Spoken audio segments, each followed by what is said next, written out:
of parenting, never made a mistake in all Oh, her my years. goodness. Let's put her on the pressure. Honey, oh my goodness. Come on, let's make it tough. All right, so last time, part 1, we're talking about the 4 stages of parenting, and you're saying, wait a minute, it's a 3-part series. Okay, yeah, because part 1, we talked about discipline stage, or the discipline era or season, which is from 0 to 5 years old, give or take, where kids need to learn that there are consequences in the world. There is a right and a wrong, and if we can help it, plus their development is there at that stage where when they can get that, they move into the next stage. Now, as parents, we don't know their stages. Like, I didn't get a booklet when I left the hospital. And so this is kind of a helpful thing. And by the way, this is Susan, having read some different authors. She is the one that always reads on parenting in our house, and I read the underlines, and it's a wonderful thing. Sometimes I read the underlines, but we always talk about it on the walks we take. So I learn a lot. Now we're into the next set of years, the elementary school years, give or take, maybe a little bit into middle school. But these aren't the discipline years as much as the training years. And then we'll get into middle school, high school, and into college. And those are coaching years. That'll be part 3 episode. But honey, tell us a little bit about what you mean by the training years. Well, this is age 5 to 12-ish. So obviously, right when your kid turns 5, now we're in the training years. But 5 to 12, and one of our friends called these the golden years of raising kids. Yeah. There's a lot of freedom that your kids are going to have. There's a lot more independence. They can go get their own breakfast. They can take a bath or a shower on their own. You don't even have to go in the room, Ben. It's going to be amazing. There's so many things they can do, but they still want you. And they still need you for different things. So that's why they're the golden years. No years are easy as parenting. But that's what I thought. This is great that our friends called them the golden years, because they're really a lot of fun. A lot of fun. So the hormones haven't kicked in yet. Exactly. The sin nature is there, but the hormones aren't. That's right. So these are the years when we as parents need to and get to do a lot of explaining. We explain the why behind the rules and the expectations. So we train them while we explain. So we help the kids gain the skills they need, the values they need to succeed in life. The skills we want them to have in public. We train them for those in private. So we practice everything: table manners, social skills, conversation manners. We practice with money. What do you do when you do a little job for us and you earn $1 bill? Well, you save 10%, you give 10%, and you have fun with the rest. They get their scissors out and cut up that bill. That's right. We train them how to clean the house, how to clean up after themselves. You're already training Harper that, but it's going to be even more in these years from 5 to 12. You spend a lot of time doing that kind of stuff. You train them in how do you finish a job? You started emptying the dishwasher. We got to finish it. That's what we do in our home. We finish our job. So when they're 18 years old, you're going to realize the things that you haven't trained them well in. And it's a lot harder to have those conversations with them at that point, to say, you can't be chewing your chips at a table with all these people around just, so loudly. They're not going to take that as well. Hypothetically speaking. Right. So you help them now in these training years practice to help those things become a habit for them. Yeah. So you're going to train your 2-year-old, of course, not to run out into the street. But when they're 6, you'll be able to explain to them a little bit more the why and help them understand, well, you weigh this much and that car weighs this much. So when that car comes around the corner at 35 miles an hour, you're going to help them see what could happen. You would never say that to a 2-year-old per se, but you help them understand, well, you just never know who's coming around the corner. A bike might even be coming around the corner. You train them then, how do you look both ways? How do you carefully, cautiously walk across the street? It's going to only help you, set you at ease as a parent, knowing they know how to do this dangerous things. They have to keep learning and growing. So in the training years, you're really doing the why behind the what. You're explaining the why behind all the things you've been teaching them before now. That's really helpful because, again, not to go too far back the last stage, but that's kind of where we are. So it does feel like we are talking a lot about the what. Yeah. And Yeah. so it's encouraging to know, oh, there's a point where we get to go into the training, into the nuance. Because it really is like Harper Hudson, here's what matters. Here's what we value. Here's what Right. we think is important. Here's what we do. Here's how, like, and to know that kind of the training years is kind of moving into and here's why we do that. And here's a little bit of how we do that. And here's for sure how we don't do that. Right. Because, yeah, right now we're just trying to train, like, a quick story. I mean, just the other day I was trying to teach Harper, this is how we clean up. And then she saw me sweep some food up with the broom in my hand, and so she had the idea at dinner that night. She was going to help sweep up some food. What she thought was when we clean and we're moving food around the floor was she could take her mashed potatoes and smear it across the floor. So we're getting the what. Right. Yeah. Right. We've got a couple of years till the how, right? Uh-huh. So thank you for the encouragement. We're Yes. eventually going to get there. You're eventually going to get there. That's exactly right. I mean, That's exactly right. And we know, of course, there's still consequences to these actions, but there's a lot more explaining to the training. Here's what we do. Here's how we do it. And now let's practice as you understand even the why we do it. yeah, because as we come out of the earlier years of their ability to interact, and they know a little bit more, yes, I do this, no, I don't do this, and they still rebel sometimes and choose the no and all that kind of stuff. Well, then you can invite them into the next level as they're 5 years old, 7 years old, 12, 10 years old, and you're inviting them into the world as it is in a new way. So yes, there are consequences, and that foundation has been laid. And now you're showing them the kind of you're like in the Wizard of Oz, you're putting the curtain back and seeing why there are those consequences. Right. Those consequences aren't arbitrary. Right. They're actually Right. For in the good moral reason. Mhm. framework of the universe or in the physical framework of the Yeah. universe. Yeah. They're just there. So the car coming down 30 miles an hour and it's 2,000 pounds, it is going to clock you. Now then get it.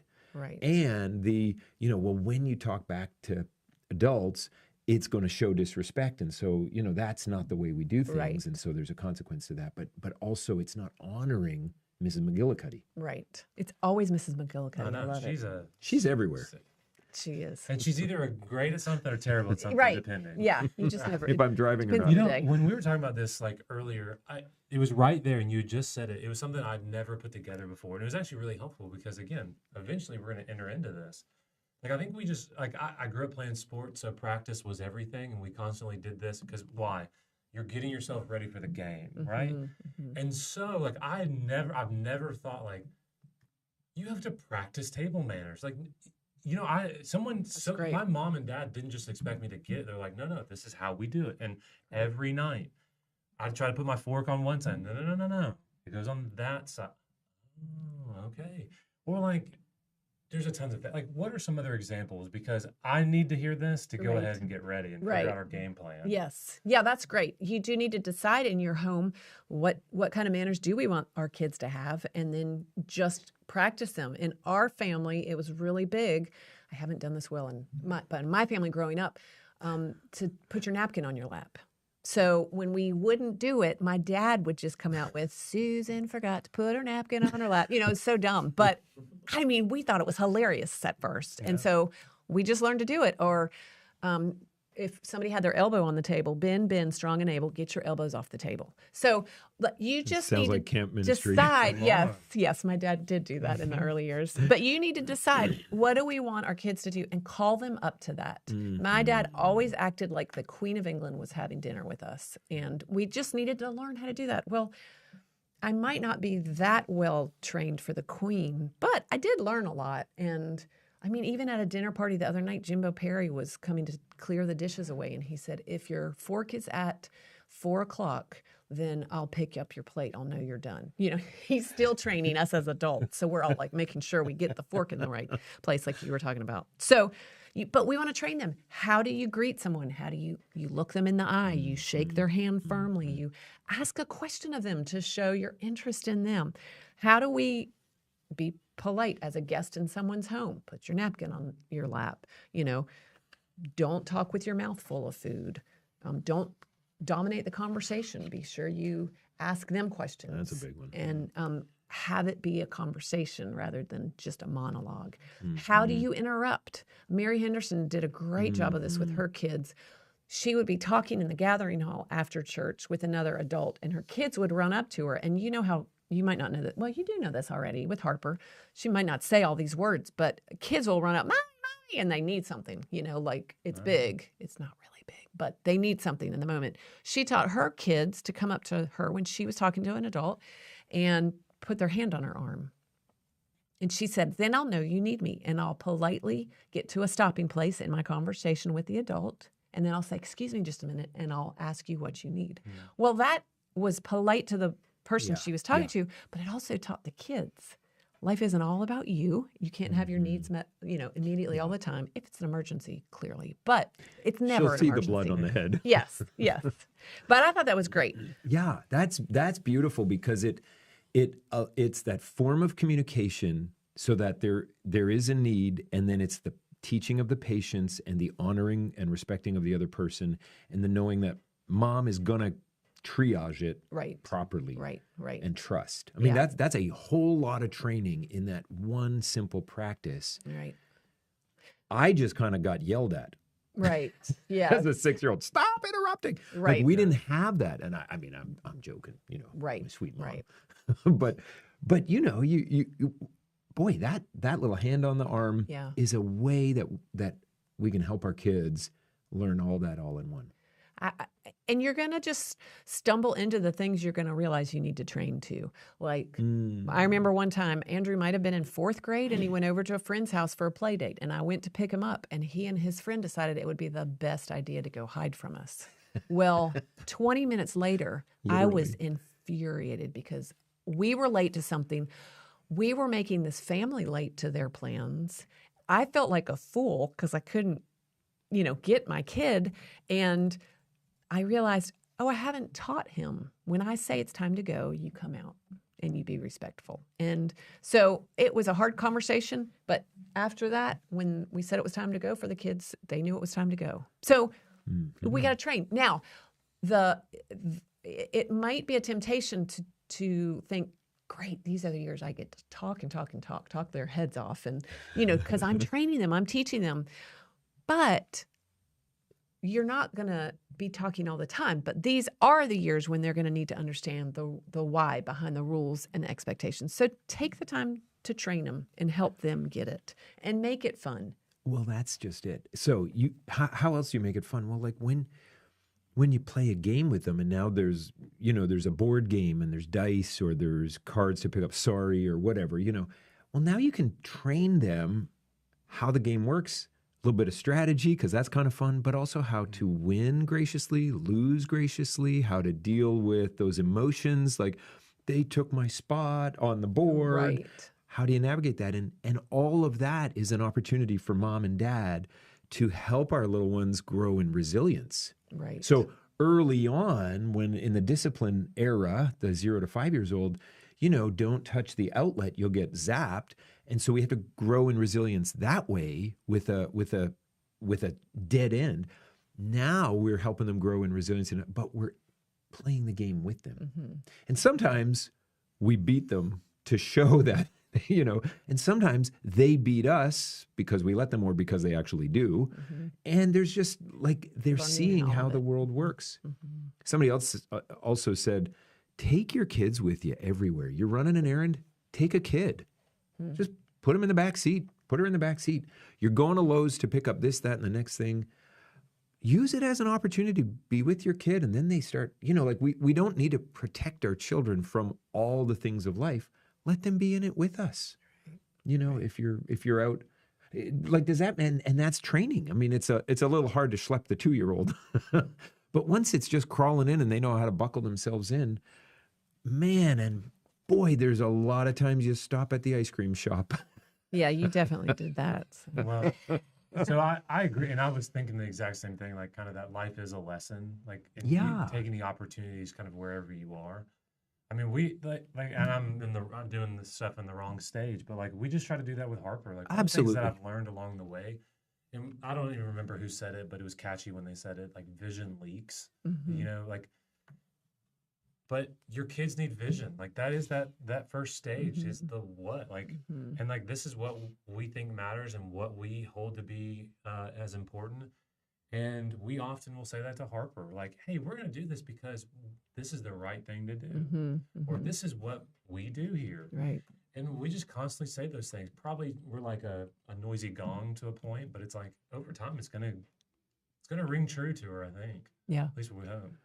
And you think too, in things like going to church, you know, I mean, they see you do that regularly in the discipline years, but then they can understand a little more in the training years, and they just see you constantly doing that. And if they see you loving it, I think they're going to love it. Yeah. If they see you in the fellowship you're enjoying before and after services, they're going to start realizing this is a really fun place to be. And if they see you coming home and talking about what you learned on a Sunday morning, then they're going to realize, oh, there's a really lot. So even in that kind of thing, we're training our kids into who they can be and how they can thrive in life. Well, because that's just it. We're training them into something. Right. We're not just training them for training. Remember, the goal is relationship with our kids as they're formed in Christ, or winning them to the way of the Lord. And just, you know, you cannot win them to the way of the Lord by being just a lecturer in front of a blackboard or a whiteboard or a screen. Like, it's inviting them into life with you. So I'm going to put you a bit on the spot, but I'll answer first. Okay, Kind of one of my thoughts. He'll go on the spot. Disagree. Yeah, I just want to, I'm very talkative. Like, I'm just curious, like, why do you think like this isn't as common as it maybe should be? Like this idea of saying, hey, I'm going to be intentional and use kind of whatever life throws at me, whatever the situation is, as a way to invite my children into learning something, into the vision, into understanding the way that we do things, or understanding the way the world works. And so maybe it's like, as I'm just kind of processing that, like maybe it's I think you alluded to this, like Jason, that they were being overprotective, like, and we're trying to go like, well, maybe they don't need that lesson yet. Maybe we're like almost not undervaluing, but like we don't think that they can handle it yet. Like maybe they're not smart enough to handle that yet, and so we protect them from that. Or sometimes I think, and I do this like with our students, like I just don't want to always be annoying. Right. You know, like we kind of always have we have that joke person that like in our mind of like, whatever happens, well, like it's kind of like almost Wilson on Tool Time. You remember that guy? Like where it's like everything that happened. Well, that reminds me of a Greek philosophy. And it's like, and then here's the story, and here's the line, and here's the thing we need to take away. And so I'm just curious, like, I think we all have a place kind of in our life with this where we're like, I think I can do better, or like, why am I not doing? Like, I for sure do already. And just for some of the parents who are like, I don't know if I want to take that step, like, what do you think might be hindering? Like, did I sum it up perfectly, or do you have another comment? Well, I just don't know that we live intentional lives. Yeah. And I think if we can start saying, I want to be intentional in how I'm doing these different things. And to me, I'm not a big, I just think in the mundane things of life is where we can be intentional in helping our kids learn and grow. And I think a lot of times people are looking for something big and splashy to make it happen fast. And it's just not. So if we can just step in and be intentional in the normal things of life and the normal attitudes we face every day and the normal running of errands and whatever like that, I think if we can not be looking for the biggest thing, but just live into what's today one thing I can do, or how can I do this to be more intentional with our kids? Yeah. And I think because we're busy. Yeah. I mean, it's just easier for me to zip out there and do something and get home. But when I take the 7-year-old with me through the aisles of Lowe's, they might stop and say, well, what's this, Dad? And it just maybe is not going to be the 16-minute errand. It'll be the 28-minute errand. Yeah, and it's true. Gosh, those extra 12 minutes are going to change a life. But what is it going to do for me if I don't, I'm just going to lie down on the couch later with those 12 minutes. Yeah. Right. I may as well invest them in my kids. Yeah. Well, and I really just wanted to ask, because I'm just constantly trying to figure out, like, everything that we just, all the three that I came up with, the two that y'all are or more that you just sound like, oh gosh, I've done all those. Like that's got to be the reason behind so much of what I've done. So I'm thinking it. Look, if I'm doing this, I wonder who else is. Right, So, right. I mean, thank you for just, I think, that clarity, because I really do. I think the Lord has invited us to parent like intentionally. I mean, I know He has, right? And so to be able to use intentional moments like going through Lowe's or going to the grocery store or whatever it is, like it's saying like I can use this as an opportunity to invite my children into a lesson, into to see something in a new way. And I mean, how many times could we have said this already? But that's what Jesus did, like constantly. And I think it made a pretty big difference. It's great. So the beautiful thing in the last 50 years is child development research and discoveries in how kids really are wired. And so we're learning things about how, you know, and maybe moms always kind of knew them and intuited them and stuff, but dads probably needed to read someone with a PhD say it instead of believing their wife. But anyway, for 2,000 years of human history. Okay, whatever. But the growth in the, hey, here are how kids develop, or how anyone grows and develops. Here's that kind of stuff. The other beautiful thing in the last 50 years is the growth of the homeschooling movement, which has impacted everyone, because everyone is reminded, even if you don't homeschool, you're reminded that actually God invites us into the formation of our children, and it is never meant to be subcontracted. And not even parents in public or private school now think that. They just aren't called to homeschooling, but they know they're called to helping their kids form. Both of those things together is why we have the help we have. Right. From the first stage in this paradigm, for instance, just to use the first stage of the discipline years, teach them how the world works. The second stage of train them how to use it. We're inviting them into the practice of the skills it takes to succeed. It kind of reminds me, as we sort of land the plane here in episode number 2, part 2 here, to move on to part 3. It reminds me of when you learn a game or a sport, you have to learn the rules of the game. And if you don't know the rules of the game, you can never thrive. So soccer, basketball, hockey, whatever, baseball, you got to learn the rules. Well, that's the discipline years. You're teaching them the rules of the game, or they'll never thrive. And you better be teaching them the right game. The training years then is you're at the team practice. You're learning the plays.